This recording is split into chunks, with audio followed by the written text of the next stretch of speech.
Calorimetry. So what is calorimetry? Calorimetry, simply put, it's the process of measuring energy change. So I'll write this here, the process of measuring energy change. Now you should be aware of measuring energy change. That energy change was enthalpy. So please look at the previous videos on enthalpy and representing ways of showing enthalpy in the previous videos of this thermochemistry of my channel. Before you continue with this, the process of measuring energy change, enthalpy here, and again, this is all based on the dependence on the values of mass and temperature changes. So again, depends on mass and temperature changes. And why is this the case? Because if we look at our formula that you're aware of already, which is Q is equal to mCT, this one over here, it's in respect to the medium, which needs these values to give us Q, the heat absorbed, gained, or lost. For example, if I were to give a calorimeter here, and let's say on the inside here is your substance, okay? This here is going to be your system. So right here, this is your system. And what's on the outside, so maybe I'll use it in blue here. We have water. And this water here, I'll do it in white. Okay, this water is the surrounding. Because the water is taking in the energy that is being released from the system. So the system here is the object in question that is releasing the heat, and that heat needs to go into this water, the surrounding. Again, the type of liquid, in our case that we're looking at, that is water, it depends on the mass of it, its specific heat capacity, and how much the change of temperature has occurred when it took in that energy. And then depending on these constituents, it tells us the amount of heat absorbed. Okay, because right now our water here is the one that is absorbing the energy. Okay, it is gaining the energy that has been lost from the system. I want to reiterate here the importance of the difference between surrounding versus environment. What you see around here, all the things around it, okay, this here is the environment. And I don't want you to think of environment and surrounding as synonymous. They're not synonymous, because the energy that is being released in this calorimeter, this container, needs to remain in here. It should not be lost to the environment. This here will be a bad thing. If it does, we assume it to be very negligible. So whenever we start doing calorimetry questions and practice problems, which we're going to be doing shortly, I want you to assume always under these conditions that energy is not being released out into the environment. It's staying within the container, and it's only taken into account with the surrounding, not the environment. If it does go into the environment, so be it, but it's negligible. Another thing is, like I said, we're using water right now as the example, but if we have a dilute solution rather than water as our medium that is absorbing this energy coming from this system, that's okay. We're just going to assume that its density and specific heat capacity is the same as water, just to make our calculations more simple. So I'm just going to put it here under conditions. Our first condition is that the energy is kept contained.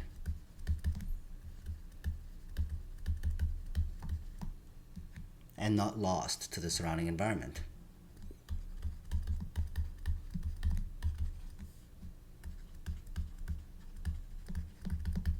I'm just going to put E and B for the environment. Our second condition is that the dilute solution in question, if it's not water, I'll just put this as solution. Okay, so the dilute solution has the same mass and specific heat capacity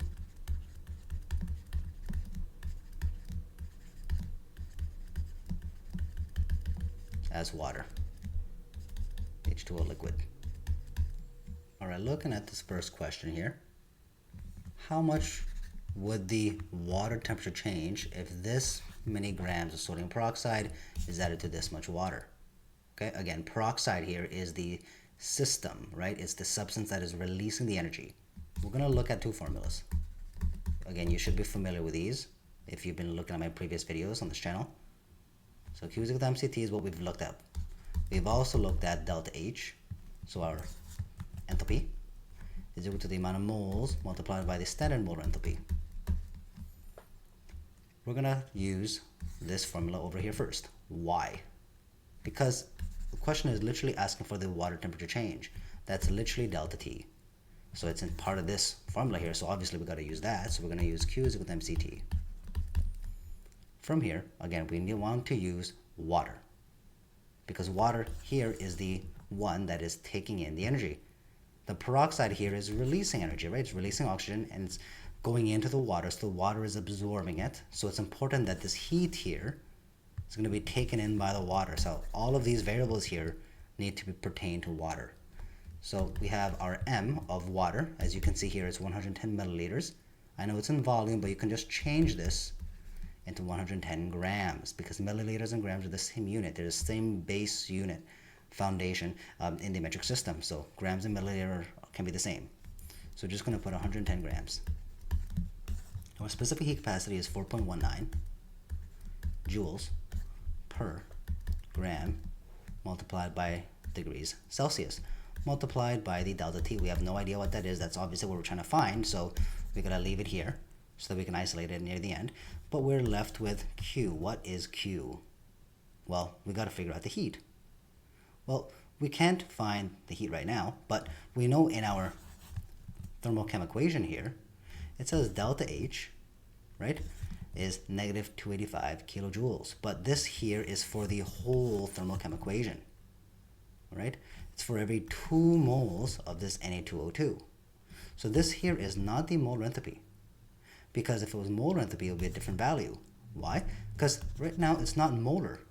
There's 2 moles of this. So if I were to do it molar, which is 1 mole, I got to change this into 1 mole.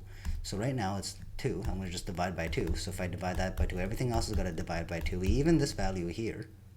Now I have 1 mole of Na2O2, or sodium peroxide. That means this value is going to change. Okay, we just got to divide by 2. So our sodium peroxide, I'll just write it here on the side, sodium peroxide, it's going to be negative 285 divided by 2. So it's going to be negative 142.5. Okay, this is also in kilojoules, also over mole, right?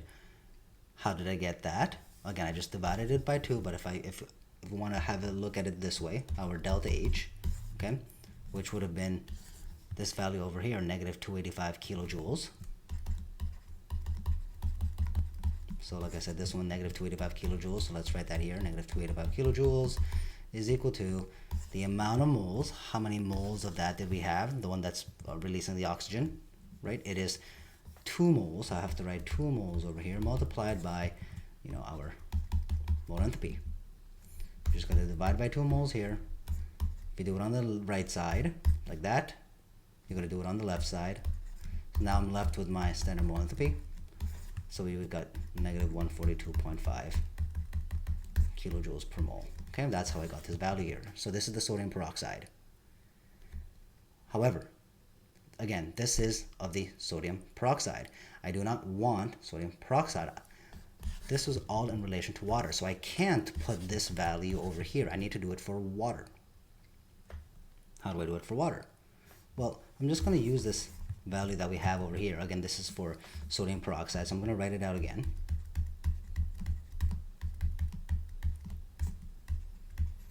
Now, I need to multiply by a fraction. Always multiply by a fraction whenever you're stuck, trying to figure out what units to cancel out. Well, we need to figure out how to change this into our constituent of water. So if I were to take a back trace over here, so backtrack a bit, our 7.8 grams of Na2O2, sodium peroxide, I don't want it in grams. Remember, we always work in moles. So I have to get rid of my grams and change it into moles and see what we can do from there. Well, obviously I want grams on the bottom here so that they can cancel out. So then our moles goes on the top. So for every mole, what is the amount of grams? So you should have gotten 77.98 grams. Grams and this grams cancel out, so we just are left with Na2O2.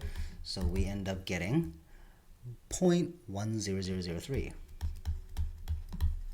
Okay, again, this is moles of this Na2O2.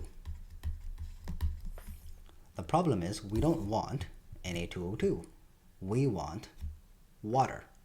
Once we figure it out for water, then we can take that water value that we're going to be ending up getting and then put it into here so that our kilojoules per mole can convert into water terms. And then we can end up putting that into our Q so that all of these will now be interpreted for water. So 0.1003 moles of Na2O2. I don't want moles of Na2O2. I want it in water. So I'm just going to put moles of Na2O2 here on the bottom so that the moles of those can cancel out. But then I have to put moles of H2O. So for every, 2 moles, as you can see up here on the left, 2 moles of H2O, we have 2 moles of Na2O2. So it's kind of the same. So nothing really changes. So again, 2 divided by 2, okay, and then you got to multiply by that value there, and nothing's going to change, so it'll just be 0.10003, okay, but now at least we have it in moles of H2O. So we're going to now take this value that we have in H2O and we're going to put it into here so that our molar enthalpy that we got at the beginning is now in conjunction with what we want. So right over here times 0.10003 moles, okay, but this is now of H2O. So now this moles and this moles cancels out. So you're just going to multiply them. Let's quickly do it here on my calculator as well. End up getting negative 14.25. 254, let's say 3. Okay. So this is kilojoules of H2O. So now I want to quickly change my kilojoules into joules because eventually when I bring it up here, I have to deal with joules here. So I want to change this quickly. So I'm just going to put negative 14.254, and that's going to be 0.3 joules. So negative 14,000. Let's put that over. Negative 14.254.3 joules. Now, these here are attached to the delta T. It's bad. I want my delta T to be alone. So if it's multiplying these, what's the opposite? It's divide these.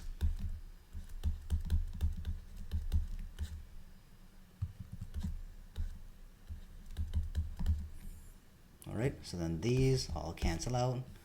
You do it on the right side of the equal sign. You always need to do it on the left side of the equal sign. So I get 1110. So 110 grams. 4.19 joules per grams Celsius. So then joules cancels out, grams cancels out.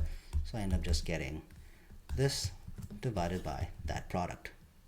So what do I end up getting? Use your calculator, please.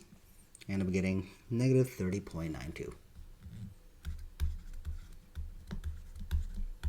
degrees Celsius. So that's the answer. Again, I know it says negative here.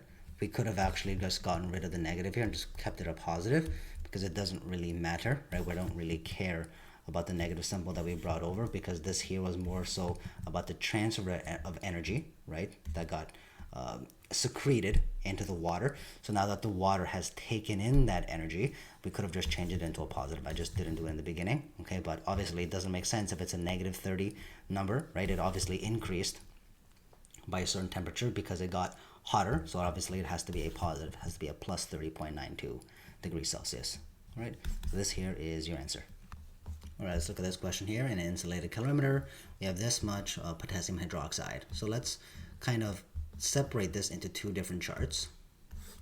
So we can kind of look at potassium hydroxide on one end, and then we can look at the other one, our sulphuric acid, on the other end. All right, let's do this. So our KO over here, so our KOH, it has what values? It has 200 milliliters. So this 200 milliliters, we can quickly change it into liters because as you can see here, it's moles per liters for the concentration, right? So eventually we need to do some changes for that. So let's just do it here in the beginning, okay, before we run into that as a problem later. So milliliters will just change into liters. So you get 0.2 liters. Okay, that's the volume. And then this here is a concentration. So our concentration is 1 mole per liter. So then we just have to use our moles here, right? So we obviously know C is equal to N over V, and then we can just kind of change this, right? So this V over here, V multiplied by V, these both cancel out. So if you do it on the right side, you need to do it on the left side. So now we have V times C is equal to N. So our N is equal to this value that we just got, so V times C. So N is equal to, what is our V? 0.2 liter. I need to multiply it, by C, which is 1 mole per liter. So this liter is canceled out, this liter is canceled out, so my moles end up pretty much just being the same, 0.2 moles. Okay, so that's for our KOH. How about for sulfuric acid? Well, it says here it's mixed with an equal volume of sulfuric acid, so volume also stays at 0.2 liters. And the concentration, surprisingly, it's also 1 mole per liter. Nothing changes, so our N is going to be the same thing as the one over here, which is 0.2 moles. That's it. And the temperature increases by 6.50. So I assume when it says 6.50 degrees, it's going to be for both, right? So this one and this one. Okay, so the temperature increases by 6.50. So I'm just going to put delta T is equal to our positive 6.50 degrees Celsius. Okay, and assume that the solution has the same density and the same specific heat capacity of water. So C is equal to 4.19, right? This is water's 4.19 joules per gram multiplied by the degrees Celsius. And again, this here is our balanced chemical equation. What is the molar enthalpy of neutralization? Well, in order to find the molar enthalpy, we first need to plug this all into the Q is equal to mCT formula. Why is that the case? Because this here is our enthalpy. And then eventually we can find the molar enthalpy once we have this one. So our Q is equal to M. Okay, what is our M? That is the mass. Do we have the mass over here? Well, what do we have for our KOH? We have volume. But remember, this 0.2 liters is the same as 200 mils. 200 mils, right? Mils is the same as grams. So we can actually just make this equal to 200 grams.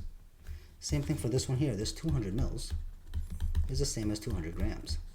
We're just going to get this and this and add them together because this is neutralization. They're being mixed together. So we're just going to put 200 grams plus 200 grams, or 400 grams over there. And then our specific heat capacity for both of them, like it said in the question, they both have the same density and specific heat capacity. So the specific heat capacity here will be 4.19 joules per gram multiplied by the degrees Celsius.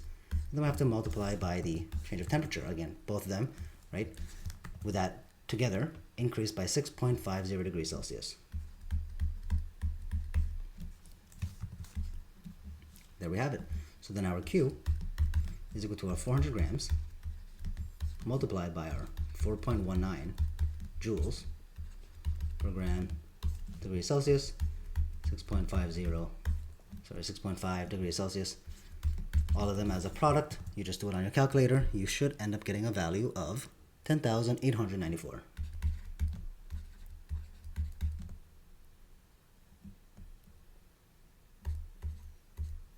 Now, we can change this into 10.894 kilojoules. Were we able to answer the question? No. The question did ask for the molar enthalpy of neutralization. So we know that this here is our enthalpy. Molar enthalpy needs to be divided by the mole. We don't have per mole over here, so we got to change that. So this here is technically our delta H. So let's run this into the formula. Delta H is equal to moles times delta HR, or standard mole enthalpy. So this here is what we're going to put it into, right? We're going to put that right over here. So we got 10.894. And this is in kilojoules. We need to equal this to the amount of moles, right? Well, what do we have for the amount of moles right now? Right now, the amount of moles in total for this and this, we put it together, is 0.4. Multiplied by our molar enthalpy. Again, we don't have the not symbol here, right? We don't have to put it there, but just for the explanation within the formula, because you've always learned it this way, I'm just going to keep it here to make it simpler for you. So this 0.4 moles here, it's going to be divided by 0.4 moles. So I'm just going to divide this by 0.4 moles. So I'm left with my molar enthalpy. So my molar enthalpy is just this divided by this. So I end up getting a value of 27.235 kilojoules per mole. Okay, now this is for them put together. However, we do have to multiply all of this by 2. Why is this the case? Because this is per mole, and we have this for our KOH. Per mole is for the H2SO4 as well. Because this is involving 2 compounds that are mixed together, this here per mole is just for one of them.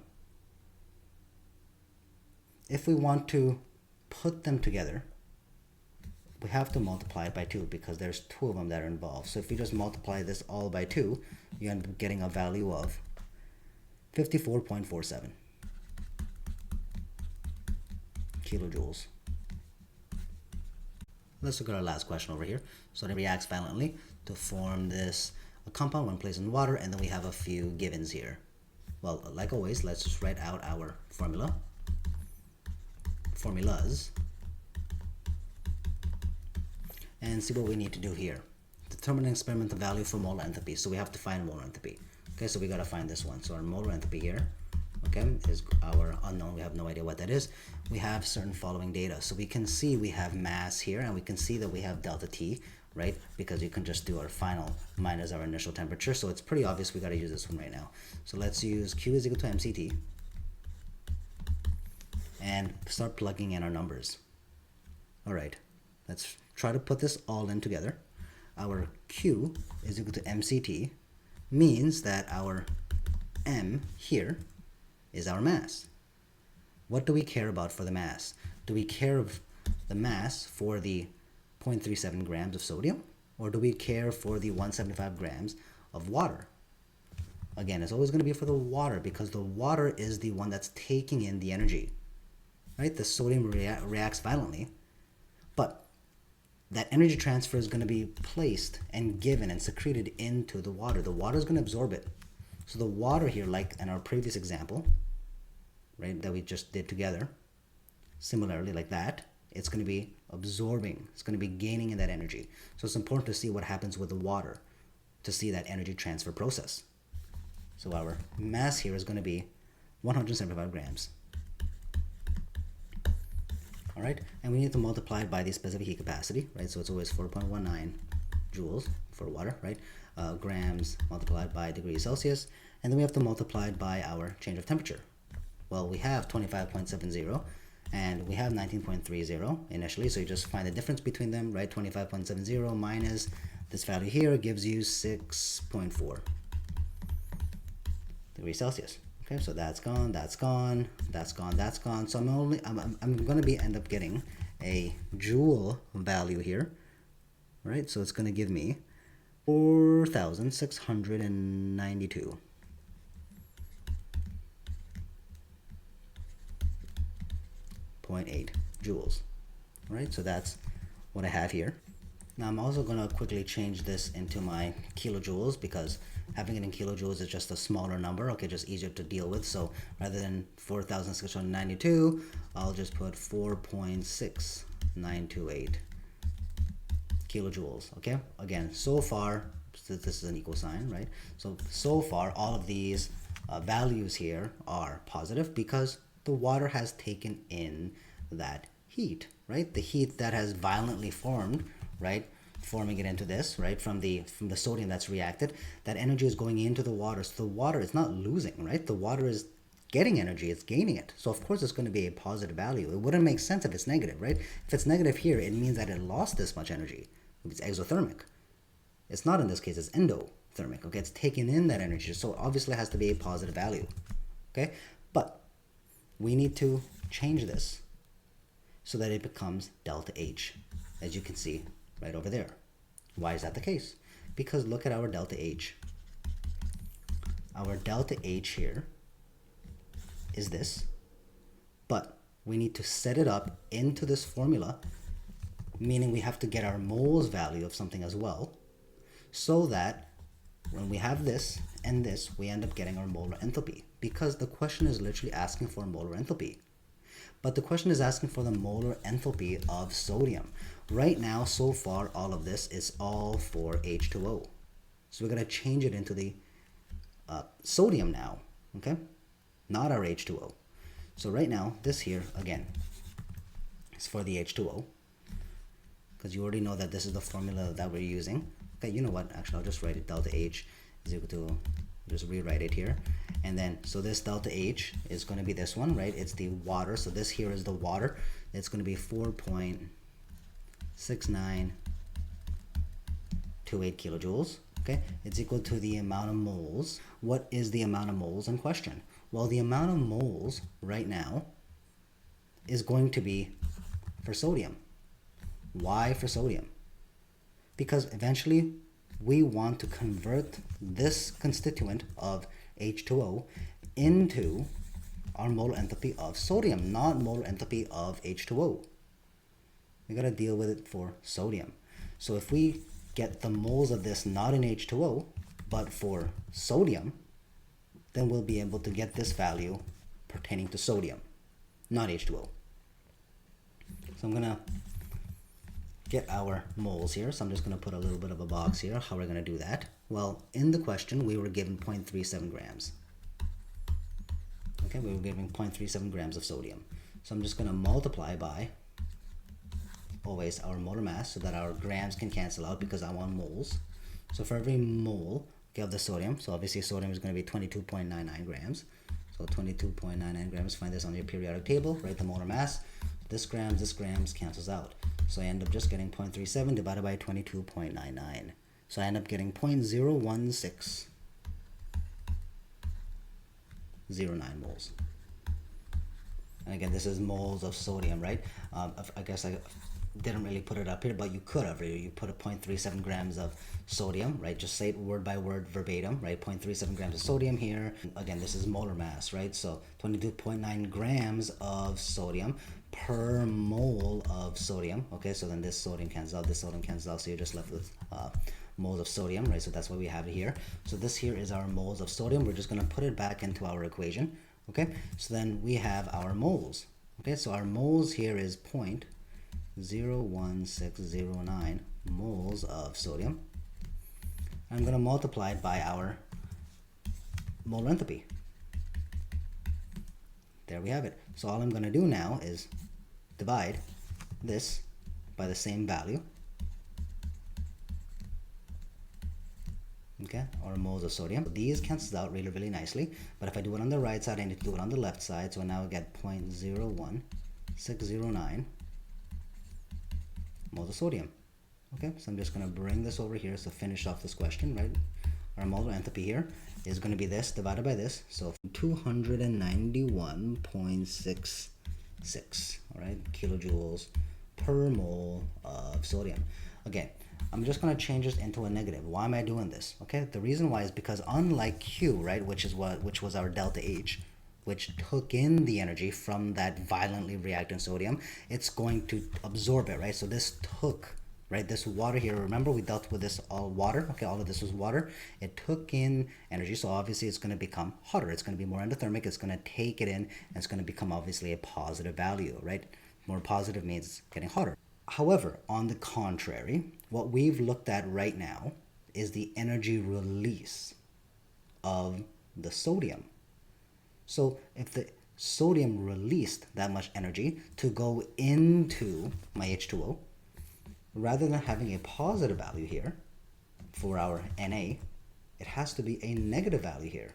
Why is it a negative value here? Because this negative value is exothermic.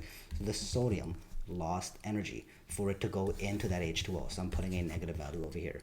Okay, so the answer here is negative 291.66 kilojoules per mole of Na. All right, so these here are the green questions of the day. So you got A, B, C, D. Okay, so you have 4 questions that you got to do. Please pause the video, give this a try on your own, and I'm going to be showing you the answers shortly. This is the answer for A and B. This is the answer for C and D.